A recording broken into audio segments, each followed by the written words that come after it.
नेपाली खाना प्रवर्धन अभियानले देशका विभिन्न क्षेत्रमा उत्पादित ताजा कृषि उपजको स्वाद चाख्न पाइने गरी व्यवस्थापन गर्न लागेको छ।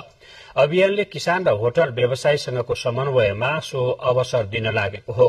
किसानसँग प्रत्यक्ष सम्पर्क गरी उनीहरूका उत्पादनलाई देशका प्रमुख शहरमा स्वादिष्ट परिकार बनाएर पस्कने अभियानको तयारी रहेको अभियानका संयोजक अमृत सापकोटाले बताउनुभयो। उहाँले खाद्यान्न, फलफूल, दूध, माछा मासु जस्ता किसानका उत्पादनको बजारीकरणमा अभियानले समन्वय गर्ने र होटल, रेस्टुरेन्ट वा घरमै लगेर खान पाउने गरी संयोजन गर्न लागेको बताउनुभयो।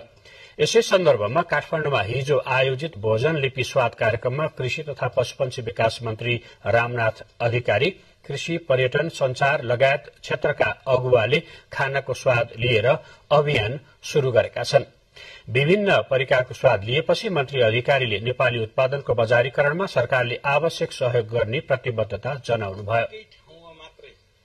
नबसौं, यो खानालाई ठूला ठूला शहरहरूमा समेत पुर्याउने काममा हामी अगाडि बढौं।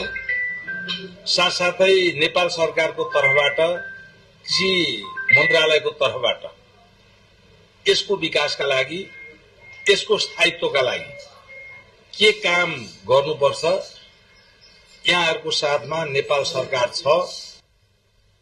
भोजन लिपि स्वाद अन्तर्गत इलाम, धनुषा, चितवन, नवलपरासी, बागलुङ, रोल्पा, जुम्ला लगायत विभिन्न जिल्लामा उत्पादित कृषि उपजबाट बनेका परिकारहरू प्रस्तुत गरिएको थियो। खाना प्रवर्धन अभियानमा अन्तर्राष्ट्रिय सेफ दुर्गा बहादुर खड्का र घनश्याम कडेल जोडिनु भएको छ। बाँकी समाचार एकैछिन।